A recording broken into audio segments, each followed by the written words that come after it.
Hello, my friends. So, just as the title says, you're trying to cut meat and dairy out. First of all, smart decision to cut meat and dairy out of your diet. But you're noticing some problems. Or maybe not you personally, it works beautifully right off the bat, but I bet you know some people, so whether this affects you personally or not, take notes and share this anyway so that other people in your life can get some benefit from it. That's why sharing is so cool. Sharing is caring. So, but for this video, I took some very awesome, copious notes from a very smart Dr. Michael Klaper. He's a medical doctor, but he's one of the good ones. He's on our side. And his website, by the way, is drklaper.com. That's DOCTORKLAPER.com. And basically, he posed this question to us. I was there live in the audience taking these notes. He said, have you ever been on a diet where you cut out all meat and dairy, and suddenly your energy wanes and you just don't feel like yourself? You're like, what's going on? I thought I was doing the right, healthy thing for energy, and then suddenly you reintroduce a piece of meat back into your diet, and suddenly, boom, you're just back to life. You feel great, energy is awesome, and you're like, well, that doesn't make any sense. Well, here's some answers to some of that and some ideas you can try to see if being dairy-free and meat-free is for you. And by the way, my website, because I got thousands of pieces of content on this, is tombirkenmeyer.com. That's take out the space, all lowercase, tombirkenmeyer.com. Hello, everyone. Camara, Nancy, Crystal, Karen. Okay, so please share this and get this out there.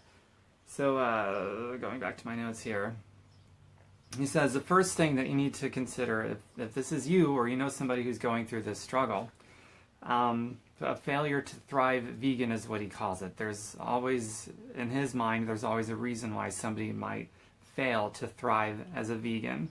And here it goes. Number one, first you have to eat the food. So a lot of vegans will go on like a potato chip diet, something really unintelligible. They're not getting real food. Even people that are consciously thinking about real food, stuff like Amy's frozen dinner, he brought this up, and it's a good one because Amy uses healthy ingredients. Amy's frozen dinners are really healthy, but still, it's not quite real food as it comes out of the ground. You want to eat food as it comes out of the ground. And even as healthy as Amy's is, and it's okay to have those, but the bulk of your food should be real, fresh food, like fresh as possible, right out of the ground, as fresh picked as possible, real, fresh, whole food. So number one, why somebody may not thrive as a vegan is they're not eating the food. They're eating boxed food, even if it's healthy ingredients, and they're just not eating food as it comes out of the ground. And the notes that I took, he went on to say, the shakes, the frozen dinners, the granola bars, etc.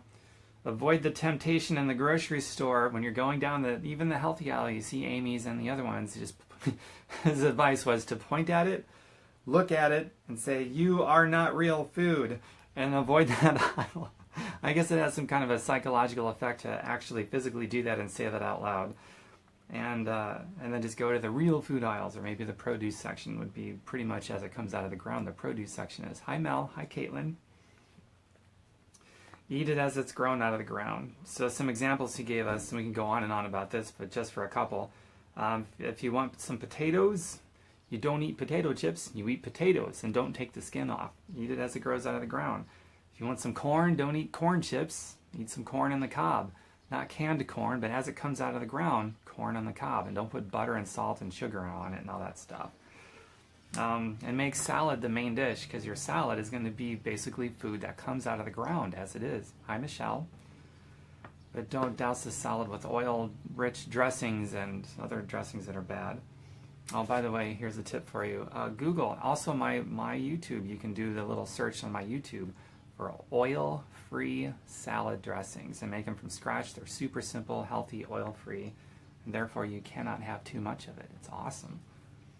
Number two, the second reason that Dr. Michael Klaper gave us for a failure to thrive vegan, if that's been your experience. He said, you are what you eat is wrong. You are not what you eat. You are what you absorb. So there has to be some thought about what am I eating versus what am I absorbing. 32 of the best juicers are the ones that are in your mouth. He went on to say, as part of the absorption process, you need to chew your food. Everyone knows to chew your food. He gave some recommendations to help us chew our food. Our food is chewed thoroughly when it turns into a creamy-like substance, or like a juice-like substance, because 32 of our best juicers are in our mouth. It's our teeth. So we have to do that before we swallow it. So what happens if we don't chew our food enough? We don't break open the cell walls. The saliva in our mouth doesn't do what it's supposed to do. So therefore, the cell walls are still intact when that food gets to our gut. Our gut doesn't break it down the way that it should, and we do not get those nutrients that are in those foods, so we don't absorb it. So chewing your food enough into a cream-like or juice-like substance, it breaks open the cell walls, releasing the nutrients in these cell walls that we need to thrive as plant-based people. We can also do this by sprouting. I got some friends, one in particular, Mariah and Cheyenne, who are doing lots of sprouting right now with lentils, chickpeas, beans, legumes, nuts, seeds, and they've just got like a big old sprouting farm in their house. It's really interesting.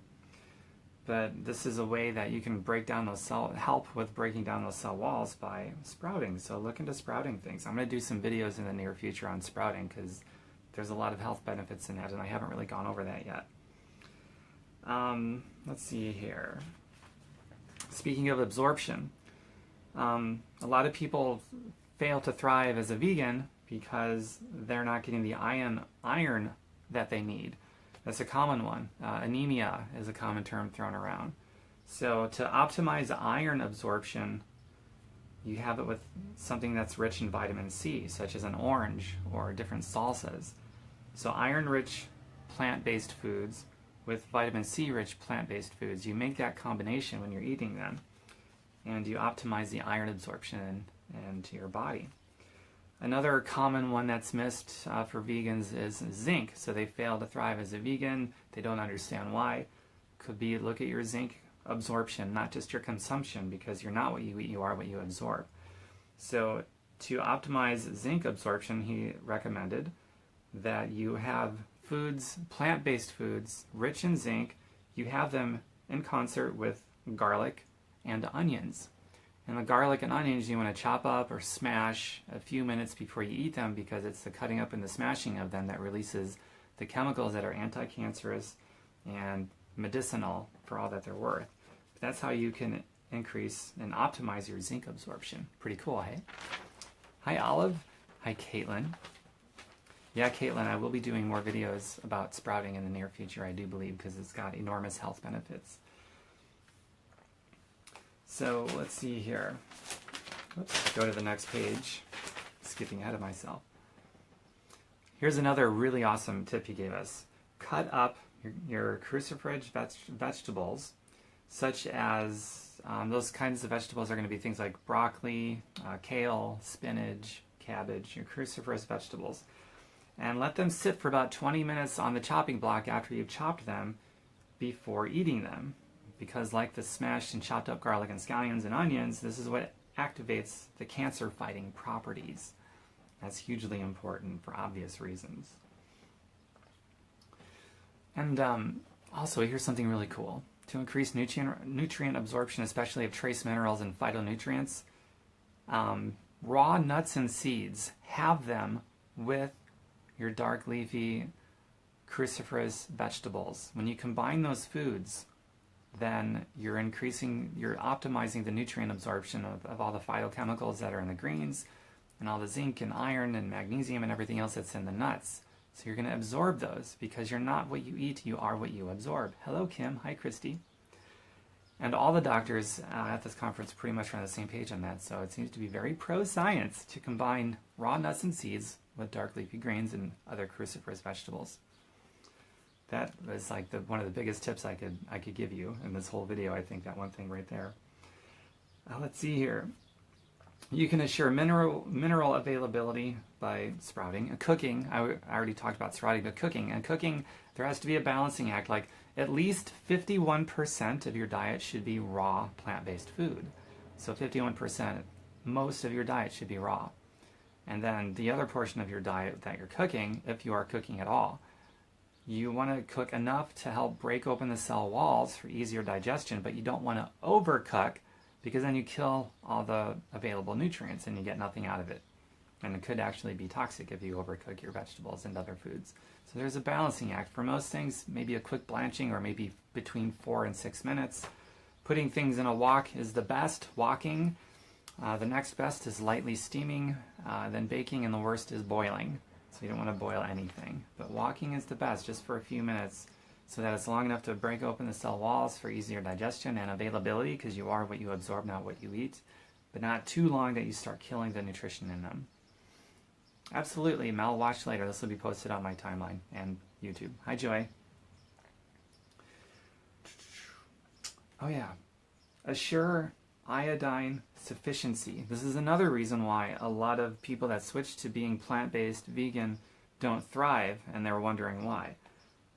They don't have the iodine sufficiency that they should be having. So he gave a really simple suggestion for that. First, I'll tell you what he said not to do.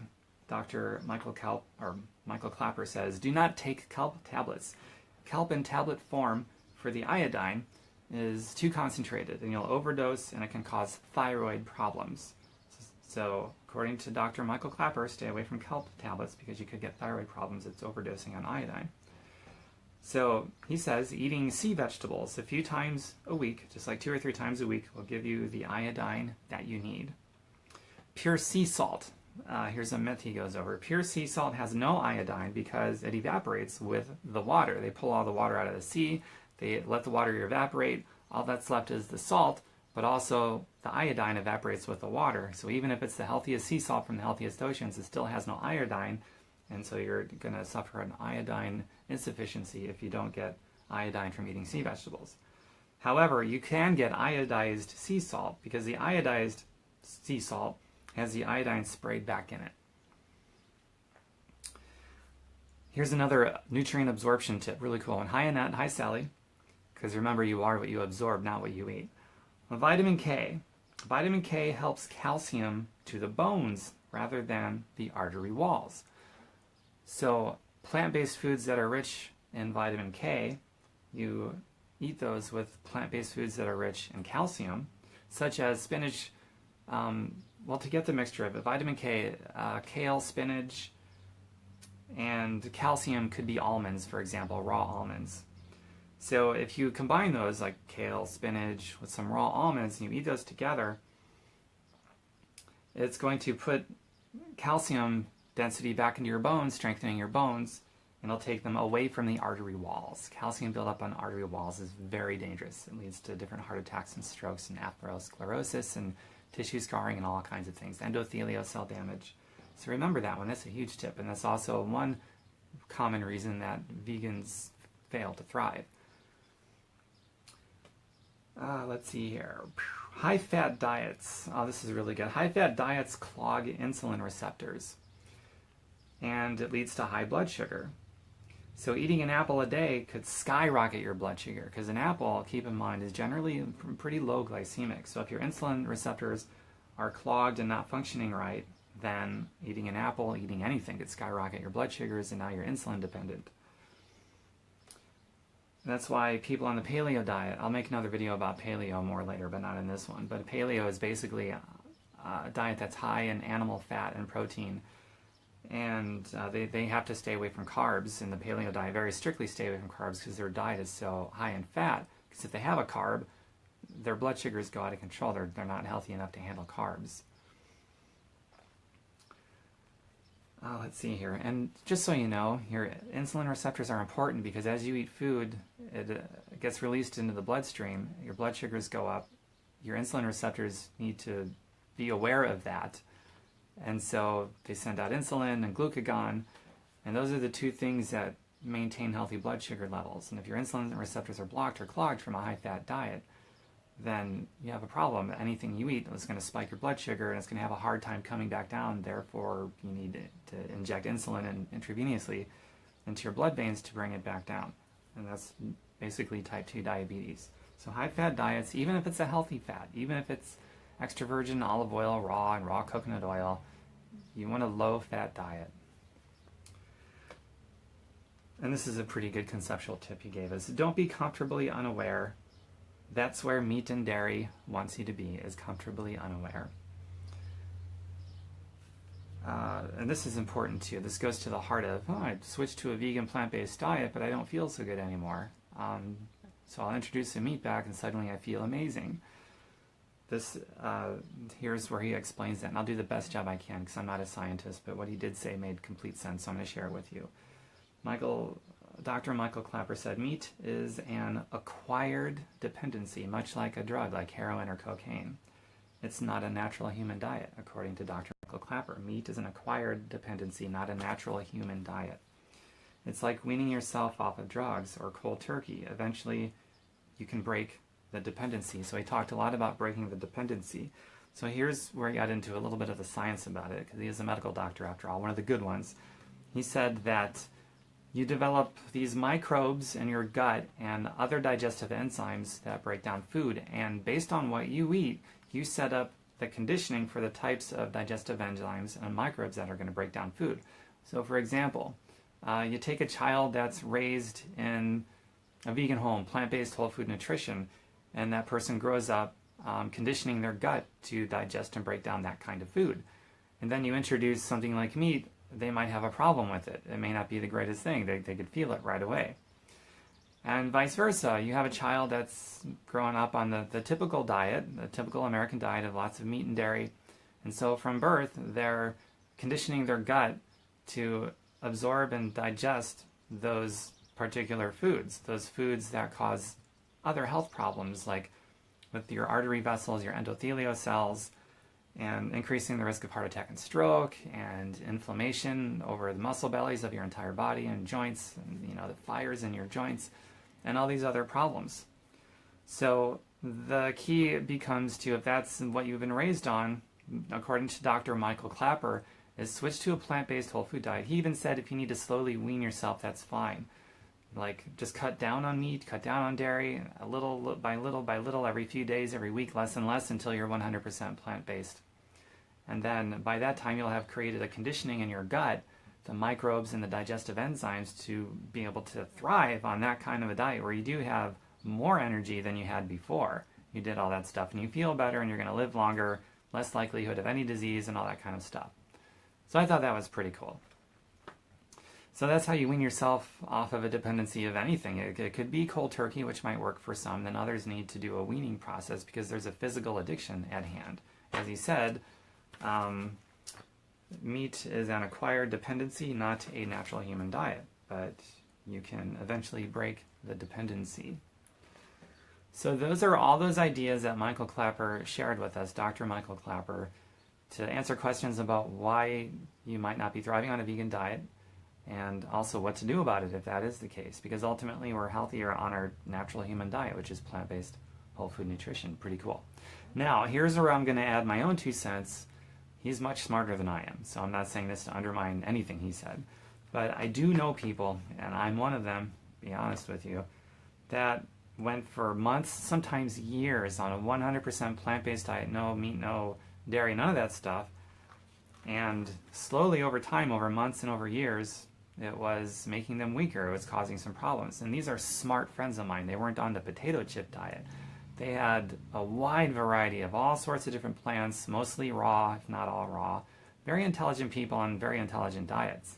And for whatever reason, they were missing something. And I can't explain it. Michael Clapper didn't address it. I'm not sure he's aware of it. Who knows? And maybe he has an answer. If he does, he didn't talk about it at this particular conference. But then suddenly they reintroduced just a little slivers of meat back in their diet, and suddenly, poof, it's like, oh my God, that's what it was. I had to do that. And they didn't like it because they wanted to be vegan for the welfare of animals and also, for their health too. So there's nobody that I know of that can explain that. I mean, I'd like to know just for my own self. So if somebody's watching this and they got an answer or a resource they can point me to, please, I'm all ears. Just private message me or comment in this thread. I'd love to hear about it. But basically, with these particular people, it goes against what Michael Clapper is saying, in that just give it a few weeks, a few months, you can break the dependency of meat. But what about people that went years, That's more than a few months. So there's a little discrepancy there that I personally don't understand, and it would be cool if I did. So that concludes this video. I hope you got a ton of help from it. I'm going to go read the comments right now. If you guys have a question on anything, voice it now. I'm going to scroll through the comments. I'm also going to plug in my website and Dr. Clapper's website again so you can check them out. Dr. Clapper's website is drclapper.com, DOCTORKLAPER. That's DOCTORKLAPER.com. And my website, tombirkenmeyer.com. Take out the space, all lowercase, tombirkenmeyer.com. And I got thousands of pieces of content on this kind of stuff. So cherry pick whatever that can help you out.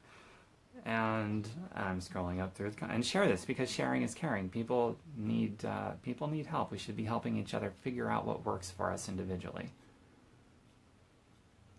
All right, let's go through. Hi, Jody. Didn't see you pop on. Nancy. Hi, Tom. Nice to see you again. I've been vegan for nearly a year and I feel great. I was just going to ask you, how do you feel, Nancy? Awesome. Shelly Kraft. Hi, Shelly. Crystal says, I eat roast beef almost daily but always drink soy milk.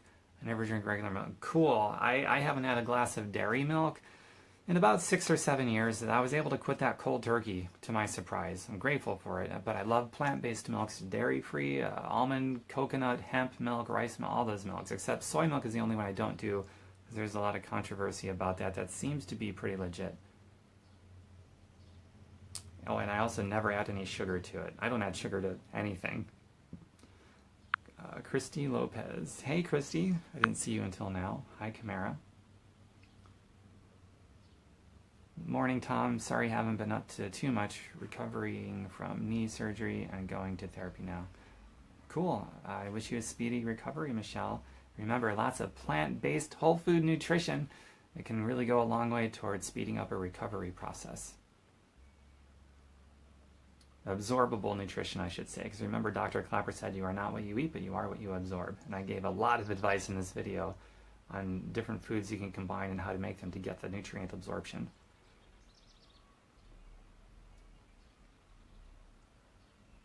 You'd love to hear about sprouting? Yes, I'm going to be doing videos about that soon for sure. I might even fly out to Las Vegas where I got friends doing all kinds of things with sprouting and just do some videos out there for you. That could be a lot of fun. Mariah, Cheyenne, if you're watching this, let me know how that sounds to you. And by the time I go back out there again, because they just started, they'll be much more well-versed and just be great videos. Plant-based foods I've been doing for a while. Everything one loves to eat can be made. Right on, Mariah. Hi, Becky. Didn't see you. Nice to see you. Mel, yes, you can finish watching this later, so it will be posted to my timeline on my YouTube as soon as I'm done. Thanks for all the hot tips. You're welcome, Marcia. And hello.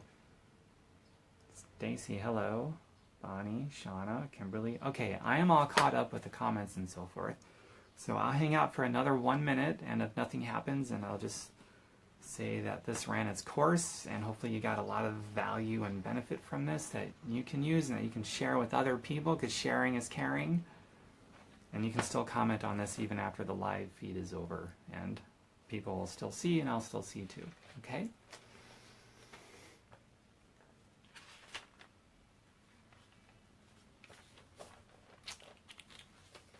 In my next video, by the way, while I wait for this minute to expire, I'm going to be talking about edible skincare. How to get glowing skin and look younger by using edible foods that you probably already have in your kitchen. Toners, exfoliants, exfoliators, all kinds of stuff. That'll be a great video. I'm looking forward to doing that. And I've done others on beautiful skincare, but not like this. And this will be coming from what I learned from Chef Myra out of Las Vegas. She's a plant-based, whole food, vegan chef. Brilliant. Her food is amazing. She's a smart lady. All right, well, that's been about a minute now, and nobody really has anything else to say, so I'm going to end this now. TomBirkenmeyer.com and drclapper.com if you want to know more about the doctor that I learned from and thereby taught you from, DOCTORKLAPER.com. And share this, and have a beautiful day, and lots of kisses and hugs. Mwah! Take care, everybody. Bye for now.